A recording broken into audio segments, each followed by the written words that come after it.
Jadi teman-teman perlu kita ketahui tentang apa itu infeksi oportunistik. Infeksi oportunistik adalah infeksi akibat bakteri, virus, jamur, atau parasit yang terjadi pada orang dengan sistem kekebalan tubuh yang lemah. Dengan kata lain, infeksi oportunistik mengambil kesempatan dari lemahnya daya tahan tubuh untuk bisa berkembang. Infeksi oportunistik tidak menyerang orang yang sehat dan memiliki sistem kekebalan tubuh yang baik, namun terjadi pada orang dengan sistem kekebalan tubuh yang sangat lemah, contohnya penderita AIDS. Infeksi oportunistik bisa menyebabkan kematian.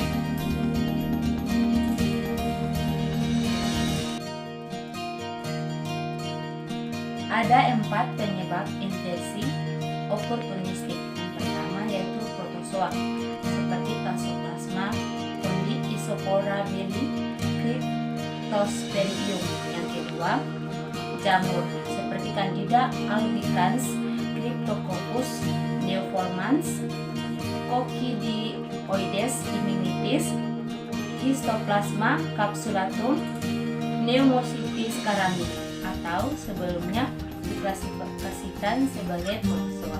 Infeksinya yaitu bakteri yang sayangnya terdapat di Clostridium, Aspergillus, Cellularare, Clostridium tuberculosis, Listeria monocytogenes, Pneumonia, Asteroid, Salmonella, Streptococcus. Ya, yang kedua yaitu virus yaitu yang terdapat di dalamnya yaitu Cytomegalovirus, virus herpes, Zika-virus, Varicella zoster, adenovirus, paporovirus, JC manusia, virus hepatitis.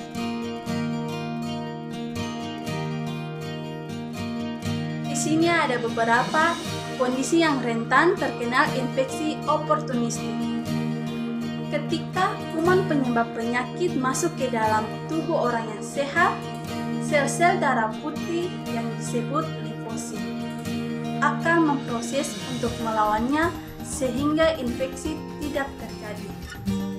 Berikut ini beberapa kondisi yang rentan terkena infeksi oportunistik.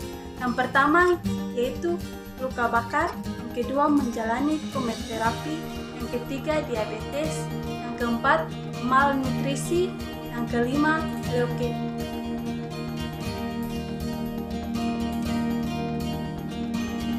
Jenis-jenis infeksi oportunistik. Yang pertama, kandidiasis. Kandidiasis adalah infeksi yang disebabkan oleh jamur Candida.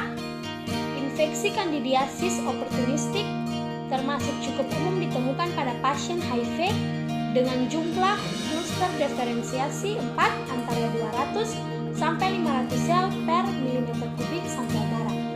Jamur Candida adalah spesies yang umum hidup di tubuh manusia dan biasanya tidak berbahaya. Namun, melemahnya sistem imun tubuh karena HIV kronis dapat membuat jamur tersebut berkembang biak secara ganas sehingga memicu infeksi. Infeksi kandidiasis dapat memengaruhi kulit, kuku, dan selaput lendir di sekujur tubuh, terutama di mulut dan vagina. Namun, kandidiasis hanya dianggap sebagai infeksi oportunis ketika menginfeksi esofagus atau kerongkongan, saluran pernapasan bawah, atau jaringan paru-paru yang lebih ke dalam. Gejala paling jelas yang muncul akibat infeksi oportunis ini adalah bintik atau bercak putih di lidah atau tenggorokan. Bercak putih akibat kandidiasis dapat diobati dengan obat anti jamur yang diresepkan dokter. Menjaga kebersihan tubuh termasuk sikat gigi dan berkumur-kumur dengan obat kumur chlorhexidine dapat membantu mencegah infeksi kandidiasis oportunis. Yang kedua, infeksi paru pneumositis. Infeksi pneumositis atau pneumonia termasuk infeksi oportunistik yang paling serius untuk penderita HIV/AIDS.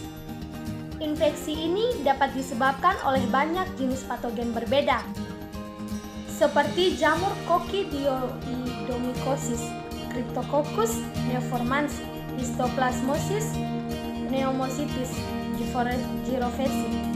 Beberapa bakteri seperti Pneumococcus dan beberapa virus seperti Cytomegalovirus atau herpes simplex. Gejala dari infeksi paru oportunis dapat meliputi batuk, demam, dan kesulitan bernafas. Namun, infeksi dapat menyebar dari paru ke bagian tubuh lain. Infeksi oportunistik oleh jamur Cryptococcus neoformans misalnya dapat menyebar ke kulit, tulang, atau saluran kemih. Terkadang pneumonia dapat menyebar ke otak dan menyebabkan pembengkakan otak atau meningitis.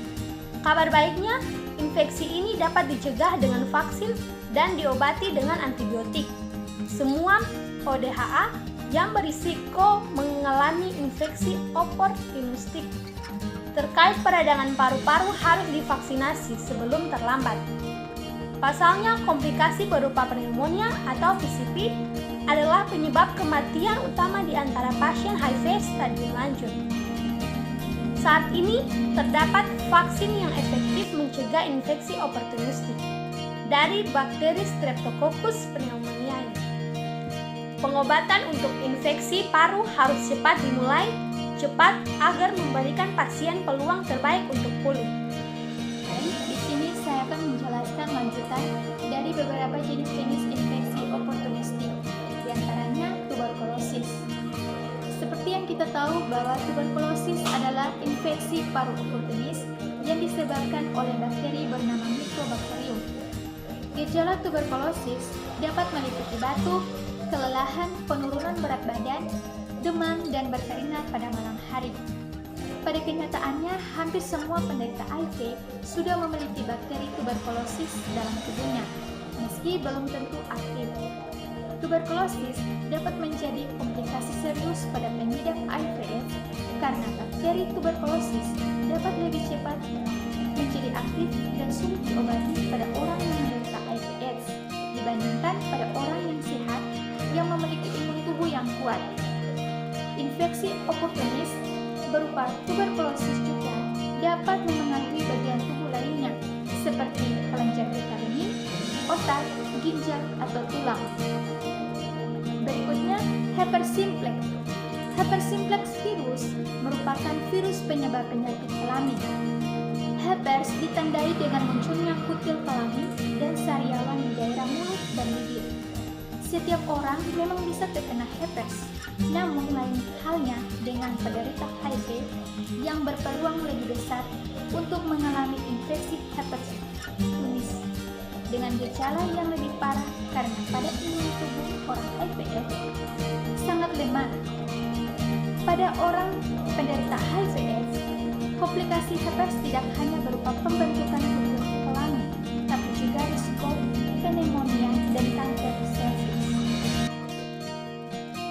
Yang keenam, Salmonella septicemia. Salmonella adalah infeksi yang bisa didapat lewat konsumsi makanan yang terkontaminasi bakteri Salmonella typhi atau Salmonella typhi. Infeksi Salmonella dapat menyebabkan gejala seperti mual, muntah-muntah, dan diare. Para pengidap HIV/AIDS, bahaya dari infeksi ini dapat berkembang menjadi septikemia. Septikemia adalah kondisi darah yang keracunan bakteri dari dalam jumlah besar. Ketika sudah sangat parah, bakteri Salmonella dalam darah dapat menginfeksi seluruh tubuh dalam satu waktu. Syok akibat Salmonella septikemia dapat berakibat fatal. Dan yang terakhir, toksoplasmosis. Toksoplasmosis adalah komplikasi HIV/AIDS yang disebabkan oleh parasit bernama Toxoplasma gondii. Toksoplasmosis bahaya bagi pengidap HIV/AIDS karena sangat mudah berkembang di dalam tubuh yang sistem kekebalannya lemah. Parasit tersebut dapat menginfeksi tidak hanya mata dan paru-paru pengidap HIV/AIDS, tapi juga bahaya bagi jantung, hati, hingga otak. Ketika infeksi parasit toksoplasmosis sudah mencapai otak, dapat menyebabkan kejang. Selain dari